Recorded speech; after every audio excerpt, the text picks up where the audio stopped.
Bonjour les amis, bienvenue sur ce podcast de Se libérer du passé pour pouvoir s'aimer et dire oui à la vie.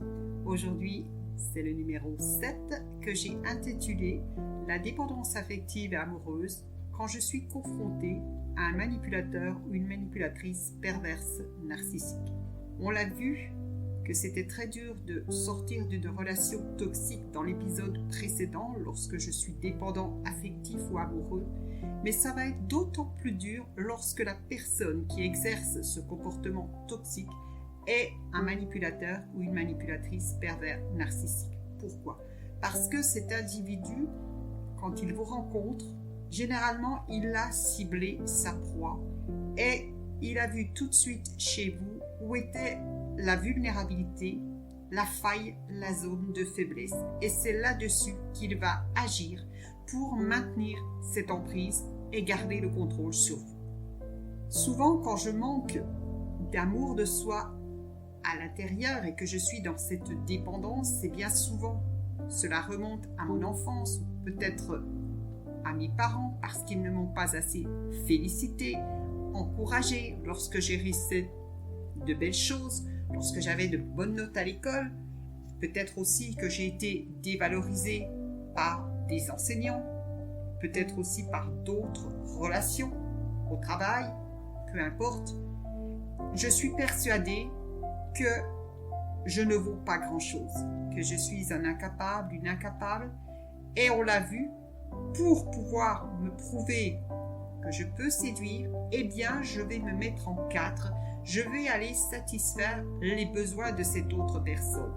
Et quand j'ai affaire à un manipulateur pervers narcissique qui généralement aime la personne non pas pour ce qu'elle est, mais pour ce qu'elle va lui apporter, parce qu'il n'aime pas, il possède et il va se servir de la personne, dans ce premier temps de séduction, il va apparaître digne de confiance, il va caresser sa proie dans le sens du poil, il va la flatter, il va lui faire il va lui faire de belles remarques, il va la valoriser. Et comme cette personne qui se trouve dépendante affective manque énormément d'amour d'elle-même, eh bien, dans ce moment de séduction, elle va se laisser séduire par les belles paroles de ce manipulateur, par ses belles promesses qui lui fait croire que c'est la femme ou l'homme de sa vie, que c'est son alter ego, qui n'a jamais rencontré une personne de ce type et que là, il a décroché la perle rare. C'est exactement ce que va penser la proie également. Eh bien, tout ceci la valorise, tout ceci lui fait prendre conscience, eh bien, tout d'un coup, qu'elle apparaît comme une pierre précieuse et elle va se dire, eh bien, j'ai décroché la perle rare, pour une fois dans ma vie, eh bien, cette personne, elle comprend qui je suis vraiment.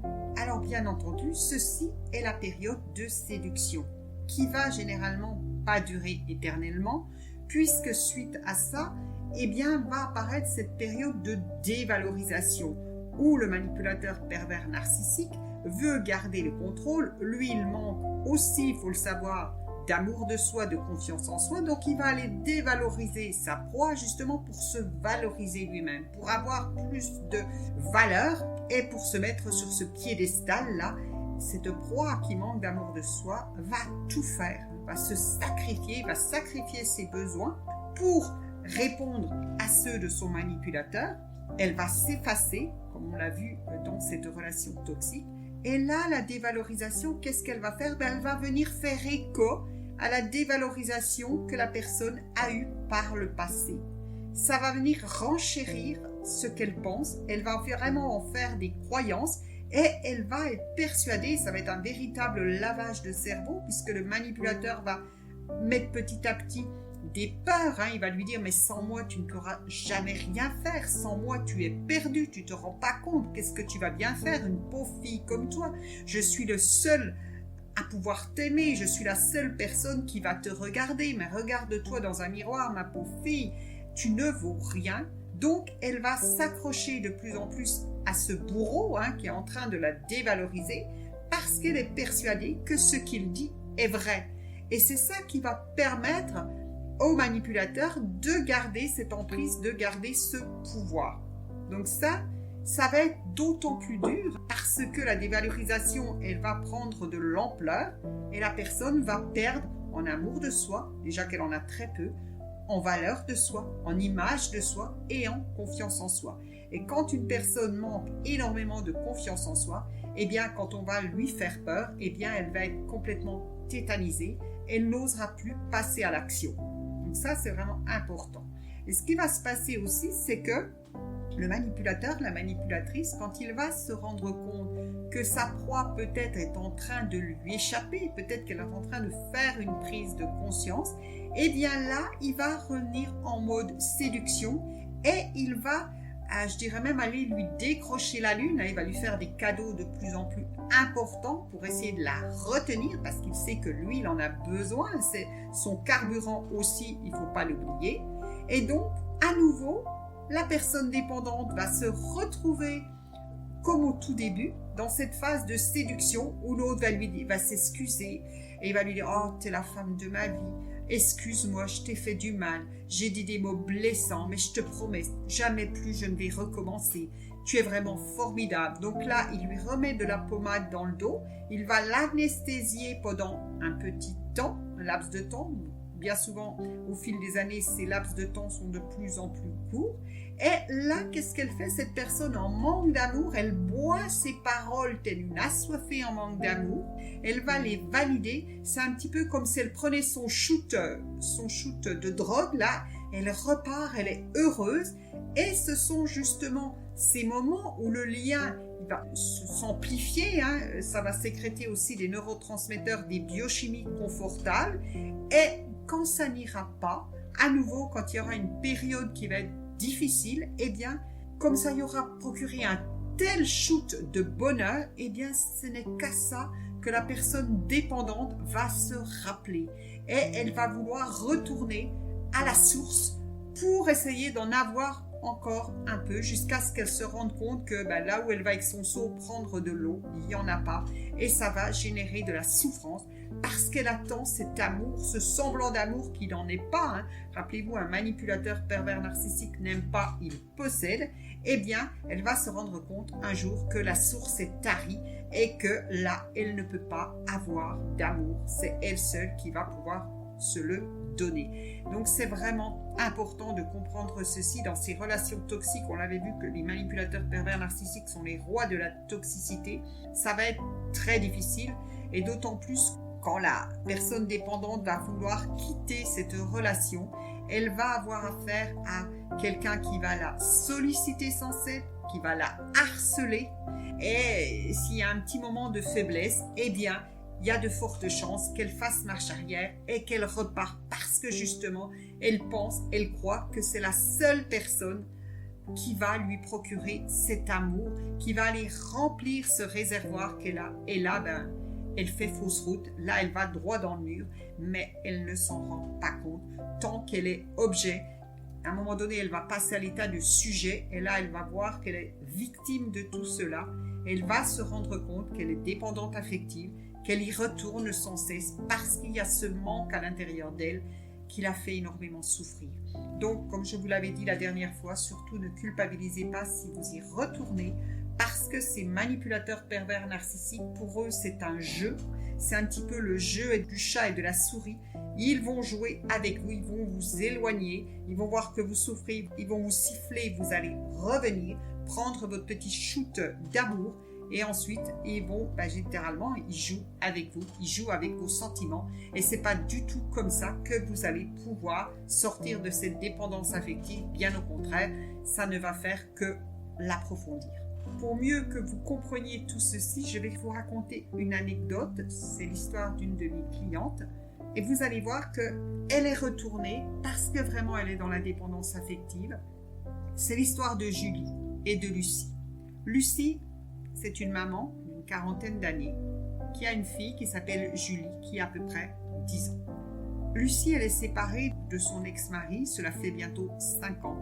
Et bien sûr, elle a affaire à ce type de personne, un manipulateur pervers narcissique qui voudrait à tout prix raccrocher les wagons, qui la sollicite tout le temps. Mais Lucie, elle est dans sa cure de désintoxication. Elle tient bon.